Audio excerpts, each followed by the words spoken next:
Palm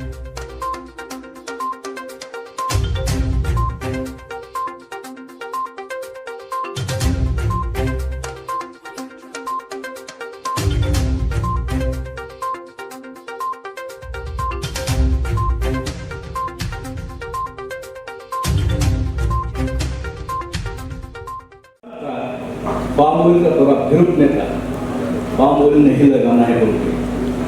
लेकिन जैसे मैं मलेशिया जाके पाम ऑयल का नर्सरी को देखा, पाम ऑयल का वहाँ का खेती को देखा, यहाँ आके मुझे लगा हमें पाम ऑयल खेती करना है।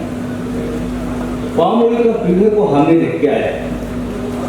इसलिए मैं जानता हूँ कि मैं सर में छोटा मोटा फार्मर हूँ, मैं थोड़ा सा रबर लगाते रहता है, मैं मेरा शैवाल लगाते रहता है।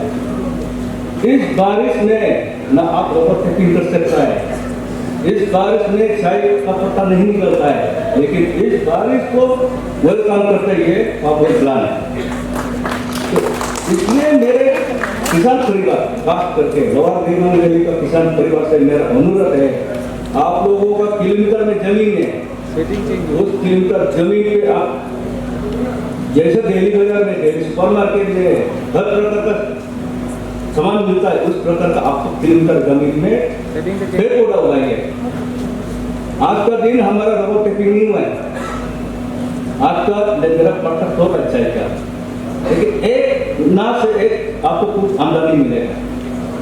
तो आप बहुत लोग बोलता है क्लियर छोड़िए, पाम ऑयल लगाने से ये होगा, वो होगा, ये होगा, अब ये होगा, वो होगा, क्या फायदा, आप कुछ भी नहीं लगाएगा। तो इसलिए मैं चाहता हूँ कि पाम ऑयल को आपको लगाना है। सुबह जब हम आ रहा था, मेरा एक मित्र ने पूछा कि पाम ऑयल ये क्या चीज़ है। हमको तो मालूम है मस्टर्ड ऑयल या कोकोनट ऑयल या ग्राउंडनट ऑयल, ये क्या चीज़ है। मेरे ख्याल में इस तरह का प्रश्न है और बहुत सा फार्मर या हमारे जो एक लेमन है उनका माइंड में भी होगा। हेलो, शॉर्ट में आपको थोड़ा बता देता हूँ। ये ट्रॉपिकल कंट्रीज में होते हैं, जैसे साउथ ईस्ट एशियन कंट्रीज है या अफ्रीकन कंट्रीज है। इसका यूज़ क्या है, इसका मल्टीपल यूज़ है। सबसे बड़ा यूज़ जो है वो है कॉन्फेक्ट्री एंड बेकरीज, यानी कि बिस्किट का फैक्ट्री। इंडिया में बिस्किट का जो फैक्ट्री है वो बहुत ही बड़ा इंडस्ट्री है और इसमें बहुत ही यूज़ करते हैं। डोमेस्टिक कुकिंग ऑयल यूज़ करते हैं, इसको वनस्पति घी बनाते हैं, साबुन बनाते हैं, कॉस्मेटिक और केमिकल इंडस्ट्री में यूज़ होते हैं और पावर जनरेशन भी करते हैं, और लास्ट में उसका जो बाय प्रोडक्ट है वो फर्टिलाइजर है। साथियों, आप सबको मालूम है भारतीय अर्थव्यवस्था में हमारे एग्रीकल्चर सेक्टर का बहुत ही इम्पोर्टेंट रोल है। उद्योग हो, व्यापार हो, इंपोर्ट एक्सपोर्ट हो, सब कुछ एग्रीकल्चर पर निर्भर करता है। और आप लोग सुनते भी होंगे कि माननीय प्रधानमंत्री जी भी बार बार इस बात को कहते हैं कि हमारे देश के किसानों की समृद्धि में ही देश की समृद्धि है, किसानों के विकास में ही देश की विकास है। अगर भारत को उन्नत भारत देखना है, अगर भारत को समृद्ध भारत देखना है, अगर भारत को विकसित भारत देखना है, ये गांव से होने वाला है, ये किसानों से होने वाला है और ये किसानों के विकास से होने वाला है। साथियों, माननीय प्रधानमंत्री जी का एक मूल मंत्र और भी है, सबका साथ, सबका विकास और सबका विश्वास। और इस भावना से सब लोग हम एक साथ काम कर पा रहे हैं। और एक चीज़ और जानना चाहिए कि माननीय प्रधानमंत्री जी जो भी फैसला लेते हैं वो देश हित में और ये किसान हित में लेते हैं। ये जो ऑयल पाम मिशन का फैसला लिया गया है, ये हमारे देश के किसानों के हित में लिया गया है। और बार बार ये सुनिश्चित करने का कोशिश किया जा रहा है केंद्र सरकार द्वारा, अरुणाचल प्रदेश में पेमा सरकार के द्वारा, कि किसानों का इनपुट कॉस्ट कम हो, उसका प्रोडक्शन बढ़े और उसके प्रोडक्शन का उचित दाम मिले, सरकार इस पर लगातार चिंतन और मंथन करता रहता है। साथियों, आप सबको मालूम है कि माननीय प्रधानमंत्री जी ने एक बात और कहे थे कि आत्मनिर्भर भारत की अहम प्राथमिकता आत्मनिर्भर कृषि और आत्मनिर्भर किसान। जब हम कृषि क्षेत्र में आत्मनिर्भरता की बात करते हैं, ये सिर्फ फूड बल्कि ये गांव के पूरी अर्थव्यवस्था की बात होती है। साथियों, हिस्टोरिक আছে অৰুণাচল প্ৰদেশৰ সেকেন্ড অইল পাম প্ৰসেছিং ইউনিটটো এতিয়া আমালোকে ইয়াতে জিয়া বস্তিত ইয়াত লোৱাৰ ডিৱাং ভেলী ডিষ্ট্ৰিক্টছত যাতে আমালোকৰ ইয়াতে আজি ফাউণ্ডেশ্যন ষ্ট'ন লে কৰা হৈ গ'ল। আপোনালোকে ফাৰ্মাৰ্ছ আছে, আমি জানো ফাৰ্মাৰ্ছৰ প্ৰব্লেমটো কি হয়। লোৱাৰ ডিৱাং ভেলী ডিষ্ট্ৰিক্টত যেতিয়ালৈকে মই আহিছিলোঁ এতিয়া শান্তিপুৰ গেটতে লিখা আছে যে welcome to the land of horticulture. হয়, আমালোকৰ ইয়াত লোৱাৰ ডিৱাং ভেলী এটা মানে হৰ্টিকালচাৰৰ কাৰণে বহুত মানে এটা ফেমাছ আছে। কিন্তু আপোনালোকে ট্ৰাই কৰি চালে এই জিঞ্জাৰ আদ্ৰক খেতিও কৰি চালে প্ৰফিট কিমান হয় নহয় আপোনালোকে জানে হিচাপটো। আপোনালোকৰ হিচাপ আছে না জিঞ্জাৰ খেতি কৰোঁতে কিমান টকা পাইছে নাপাইছে। তাৰপিছত কিছুমান ক'লে নাই আমালোকে এইটো খেতি কৰিব লাগিব, ধানে লগাব লাগিব বোলে। আহু ধান লগালে আপোনাৰ বেলেগ বেলেগ ধান বীজটো আপোনালোকক দিয়া যায়, সেইটো লগাই চায়। লগাই পেলাইও আপুনি ভঁৰালতো ধানটো ভৰ্তি কৰি পেলাই থৈ দিয়ে।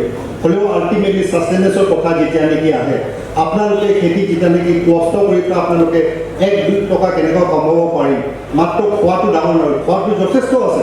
আপোনাৰ ভঁৰালতে ধান আছে, আপোনাৰ ভঁৰালতে গোটেইখিনি যি দৰকাৰ আছে চব বস্তু আছে।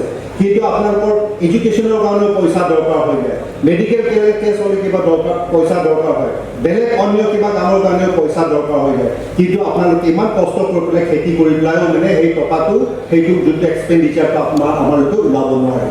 তেতিয়া আকৌ অৰেঞ্জো কৰিব লাগে, অৰেঞ্জ খেতি ভাল আছে, অৰেঞ্জ খেতি কৰিছে। কিন্তু অৰেঞ্জ খেতি কৰাৰ পিছত কি হ'ল, এতিয়া নানা ধৰণৰ পোকে আক্ৰমণ কৰিলে, প্ৰডাকশ্যন ভাল নহয়। এইটো অৰেঞ্জটো মানে পকাৰ আগতে মানে কেঁচাতে গিৰি যায়, হয়নে নহয় আপোনালোকৰ? সেইবিলাক বহুত প্ৰব্লেম আছে। তেতিয়া একটা বস্তু কিছুমান মানুহ কয় নাই এতিয়া বৰ্তমান আমালোকে এইটো খেতি কৰিব লাগিব বোলে, বৰক যাম গোটেই মানুহ গৈ খেতি কৰে, কিন্তু লাষ্টত গৈ ৰিজাল্টটো ভাল নহয়। তেতিয়া কয় না সেইটো হ'লে নহ'ব, সেইটো বেলেগটো কৰিব লাগিব, সেইটো হ'লে ভাল আছে বুলি কয়, হ'ব কৰিম বুলি কৈ পেলাই কৰি পেলাই যায়। তাতো মানে নানা ধৰণৰ খুব পৰুৱাৰ পৰা লৈ পেলাই প্ৰডাকশ্যন পৰা লৈ পেলাই আপোনালোকে যেতিয়া নেকি মাৰ্কেটত যায়, মাৰ্কেটত যাব কাৰণে যোৱালৈকে মানে আমালোকে বহুত ধৰণৰ প্ৰব্লেম ফেচ কৰে, ইনক্লুডিং মাজতে দালালে খাই দিয়ে পইচা কেইটা। যোনটো নেকি ফাৰ্মাছে পাব লাগিছে সেইটো ফাৰ্মাছৰ পকেটতে পইচা নাহে, সেইটো মাজতে দালালে আহিব, এই ইপাবিলাক খাই পেলাই কৰা যায়। ঠিক তেনেধৰণৰ বহুতখিনি কথা আছে। কিন্তু আজি আপোনালোকক এইটো ক'ব বিচাৰিছোঁ যে এতিয়া অৰুণাচলত বহুত ধৰণৰ মানে আনএমপ্লয়মেণ্ট প্ৰব্লেম, মানুহে পঢ়া লিখা কৰি পেলাই নানা ধৰণৰ হেৰি কৰি পেলাই চাকৰি কথা ক'লে বোলে চাকৰিটো ইমান ওলাব মানে চাকৰি দিয়া নাযায়। তেতিয়া কয় মানে চৰকাৰে কয় মানে আপোনালোকে খেতি কৰক, খেতি কৰক, এই এগ্ৰিকালচাৰ হৰ্টিকালচাৰ আৰু এনিমেল হাজবেণ্ডেৰী ফিচাৰিজৰ নানা ধৰণৰ কাম কৰক, তাতে আমাৰ ভাল এটা এমপ্লয়মেণ্ট জেনেৰেট কৰিব পাৰিব। কিন্তু ভাষণ এটা পলিটিকেল লিডাৰে ভাষণ দিয়াটো বেলেগ, কিন্তু প্ৰেক্টিকেলি ফাৰ্মাৰ্ছে কি প্ৰব্লেম ফেচ কৰে সেইটো আমি বুজো। কিন্তু আজিৰ দিনত আপোনালোকক আমি এক্সপিৰিয়েঞ্চ দিবলৈ আহিছোঁ, ক'বলৈ হেৰি কৰিছে যে যোনটো নেকি অইল পামৰ কথা লৈ পেলাই যোনটো বৰ্তমান যিটো আপোনালোকৰ আগতে আজি প্ৰগ্ৰাম এটা ইমান ইম্পৰ্টেণ্ট প্ৰগ্ৰাম হৈছে, মই এটা দেখি আছোঁ যে रोइंग का ऑयल पाम स्टेटस बहुत बढ़िया है। एंड गोयनका जी प्रॉमिस भी किया है कि इनका 5 फेज फैक्ट्री कंस्ट्रक्शन 1 साल में ख़त्म करेंगे। तो मैं आशा लगा के बैठा हूँ कि 2023 दिसंबर तक शायद हम लोग फैक्ट्री चालू कर पाएगा। अगर फैक्ट्री चालू कर देते हैं तो बहुत सा फार्मर्स अभी रेडी है कि ऑयल पाम प्लांटेशन के लिए, तो इसका बहुत बड़ा इम्पैक्ट आएगा ऑल अरुणाचल्स में। जो हम लोग ने एक सपना बना के रखा है कि 2026 तक 40,000 हेक्टेयर्स हम जो ऑयल पंप लगाने का विचार करके रखा है, शायद वो साकार हो जाएगा। इट इज़ एग्रीड अपॉन कि मैक्सिमम पॉसिबल से 80% of the employ will be taken from our place. Sir, जैसे कि आपने अपने स्पीच में भी कहा कि सर कंपनी को आगे बढ़ने के लिए यहाँ के फार्मर का साथ चाहिए और फार्मर को सही रहने के लिए कंपनी का साथ चाहिए। तो सर आप फार्मर और यहाँ के लोकल को किस तरह से अपील करेंगे सर? फार्मर्स को यही तो आज मैंने अपील किया है। ये मान लो, ये समझ लीजिए कि आपने एक ट्रैक्टर खरीदा है ना। अगर ट्रैक्टर को सही अगर मेंटेनेंस करके रखेगा तभी तो आपका खेती में हाल जुटेगा, खेती में हाल जुटेगा तभी तो फसल आएगा। अब फैक्ट्री ओनर्स को आप तंग करोगे तो आपका ट्रैक्टर जैसा बैठ गया तो आपका प्रोडक्शन को कहाँ इस्तेमाल करेगा। अगर किसानों को ठीक से नहीं रखोगे तो अगर फैक्ट्री मालिक कहाँ से माल लाएगा। This is a mutual dependable job है, इसीलिए मैंने बोला है कि इसको एक दूसरा से ट्रस्ट बिल्ड करना है। सर पाम ऑयल को लेके सर पब्लिक का बीच में एक निगेटिव जो थॉट्स है उसको लेके सर आप पब्लिक ये को कैसे बिडल समझाएंगे? तायंग साहब ने आज बहुत सुंदरता से आप लोग को बताया है। पाम ऑयल में जो पब्लिक को नेगेटिविटी जो डाला है, दिस इज नथिंग बट जो पाम ऑयल का इंपोर्ट बिजनेस में इंडियन इन्वॉल्वमेंट वाला उसको यहाँ आगे ना बढ़े, ये नेगेटिविटी को बढ़ाने के लिए बोला है। सर अदरवाइज पाम ऑयल में हमने शुरू से हर साइंटिस्ट के साथ में डिस्कशन करके देखे, there is no reverse at all. अगर जो भी आएगा हम लोग वेलकम करता ही है, जो भी आएगा वो करेंगे। एक आदमी का काम नहीं है ना। हमारा यहाँ में 1,30,000 हेक्टेयर्स को हमने पाम ऑयल खेती में किया जा सकता है, इतना मेरा पास में ज़मीन बैंक है। लेकिन उससे पास पेज में हम लोग 40,000 हेक्टेयर को ही टारगेट लिया है। ताकि सर क्या अवेयरनेस का कमी का वजह से शुरुआत में देर हो रहा है? अवेयरनेस का वजह भी नहीं है, इसमें गवर्नमेंट ऑफ इंडिया का पॉलिसी भी रिसेंटली ही ये ऑयल पाम में त्रास शुरू किया है मोदी सरकार आने के बाद। अदरवाइज ये पहले से शुरू करना चाहिए था। एग्री एंड हॉर्टी अगर बात करें आपके डिपार्टमेंट की, तो स्टेट का एनुअल जो रेवेन्यू जनरेशन जो हो रहा है उसका हालत कैसा है? अभी बहुत कम है, अभी बहुत कम है, कारण रेवेन्यू ओरिएंटेड वाला हमारा प्रोडक्शन अभी तक फैक्ट्री बैठा नहीं है। जो कुछ भी है वो फार्मर्स जो हैंड टू माउथ का जैसा ही अभी तक चल रहा है। तो एरिया एक्सपेंशंस में हम लोग पिछले 3 साल में काफ़ी हम लोग हलचल मचाया। एंड एग्री एंड हॉर्टी का एक ऐसा चीज़ है जो आज हमने काम किया है आज ही रिजल्ट मिलेगा ऐसी बात नहीं है। उसका गेस्टेशन पीरियड होता है, किसी का 7 साल लगता है, किसी का 5 साल लगता है, किसी का 3 साल लगता है। गेस्टेशन पीरियड ख़त्म होने के बाद तब हम लोग बता पाएगा कि हमने इतना मेहनत किया है, अभी हमारा इनकम कितना बढ़ रहा है। एक ये रहेगा, एक छोटा सा पावर प्लांट रहेगा। So this will be phase 1। आगे चल के जब फेज़ 2 जब हम पहुंचेंगे तो फेज़ 2 में ये हम जो पाम ऑयल फैक्ट्री है इसका कैपेसिटी हम एक्सपेंड करेंगे। नंबर 2 हम एक पाम ऑयल रिफाइनरी डालेंगे।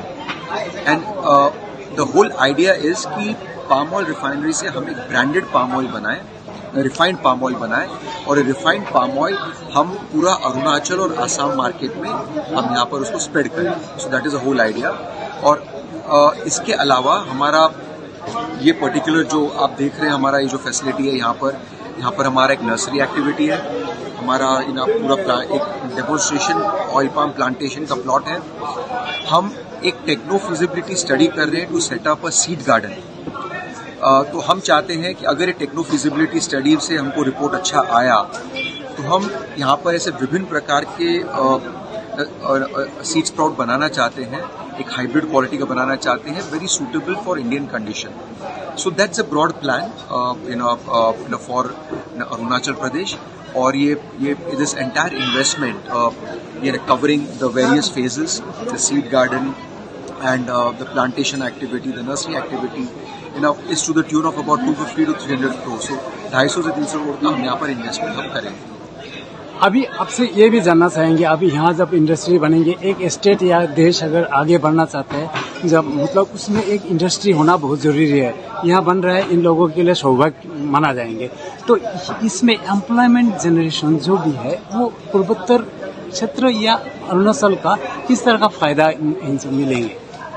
सो ये पूरा हमारा जो प्रोजेक्ट है यहाँ पर, जो हमारा फेज़ 1 एंड फेज़ 2 मिला के जो हमारा प्लान है, इसमें we will be able to generate almost about 500 employment of skilled, semi skilled and labour category of people. अगर आप हमारा एक्टिविटीज़ देखें, जो विभिन्न राज्यों में हमारा एक्टिविटीज़, हमारा हमेशा मकसद ये रहा है कि हम सबसे पहले we try to source man power from locally, because as a company we have always believed in inclusive growth. तो हम हमेशा चाहेंगे कि हम लोकल मैन पावर पर रिक्रूट करें, good man power, hard working people हम रिक्रूट करें। कहाँ आगे जाके अगर हमें शॉर्टफॉल रहता है तब हम बाहर से सोर्स करेंगे। So this is going to generate a good employment and in the state of Arunachal. ये किसान आमतौर पे ये कहा जाता है कि इनके लिए नुकसान होगा, जो खेती करते थे वो उनको रिक्वेजिशन किया जाएगा। तो इन किसानों को डायरेक्टली या इनडायरेक्टली किस तरह से फायदा मिलेंगे? और एक बात ये भी है, अगर इस तरह का अगर इंडस्ट्री किया जाए पाम ऑयल का, तो ये एनवायरमेंटल जो डिग्रेडेशन होने का ये भी बात सामने आता है। उस पर आपका क्या प्रतिक्रिया है? तो सबसे पहले मैं आपसे बात करूंगा इन terms of how this benefits the farmer. तो सबसे पहले ये किसान एक एग्जिस्टिंग क्रॉप जो नॉन रेम्यूनरेटिव है, जो किसान को बहुत ज़्यादा इनकम नहीं फेच कर रहा है, या सेकेंड इज ऐसा कोई क्रॉप है जो लेबर इंटेंसिव क्रॉप है जहाँ किसान उतना लेबर सोर्स नहीं कर पा रहे, ऐसे किसान चाहेंगे कि हम शिफ्ट करें टू ऑयल पाम। तो सबसे पहले ये है कि we are shifting from a unremunerative crop to another remunerative crop which is less labour intensive. So that is number 1। जब किसान इसको उगाएगा, जैसे कि हमने मीटिंग में कहा कि पहले 3 से 4 साल में कोई प्रोड्यूस नहीं आता है, तो but during this first to 4 years हम किसान को हम प्रमोट करेंगे, किसान इंटरक्रॉप करें। तो ऑयल पाम एक उगता है at a distance of 9 metre by 9 metre, तो ताकि हर एक पेड़ के बीच में बहुत बड़ा गैप होता है। तो हम किसान को प्रमोट करेंगे, किसान को हम पुश करेंगे कि इंटरक्रॉप करे, ताकि फर्स्ट 3 से 4 साल में किसान का इनकम आता रहे। 4 साल बाद में किसान का ऑयल पाम से इनकम चालू हो जाएगा। फिर हमने आंध्रा में बहुत सक्सेसफुली इम्प्लीमेंट करा है कि 7वें या 8वें साल से हम फिर किसान को प्रमोट करते हैं इंटरक्रॉप, लेकिन वो है बहुत स्पेसिफिक क्रॉप के लिए, हर क्रॉप नहीं करते। There are very specific crop जो हमने एक्सपेरिमेंट किया है वेरी सक्सेसफुली, वो हम किसान को बोलते हैं उसको आप इंटरक्रॉप करिए आफ्टर 8 years, ताकि किसान का इनकम और ज्यादा बढ़े। तो किसान का इंटरक्रॉप होगा first to 4 years, then after the 8 years, between the 4 to 8 years oil palm से उनको इनकम मिलेगा। After 8 years apart from oil palm income, किसान अगर दूसरा इंटरक्रॉप करे तो उससे भी उसको एडिशनल इनकम मिलेगा। और number 2, in terms of income, central government ने अभी एक हाल ही में बहुत एक अच्छा policy central government has come up under NMEO oil palm policy. इसके अंदर में सेंट्रल गवर्नमेंट ने प्राइसिंग के there has been 2 mechanism. So central government has come out with a mechanism of the formula which determines the price payable by the companies to the farmer.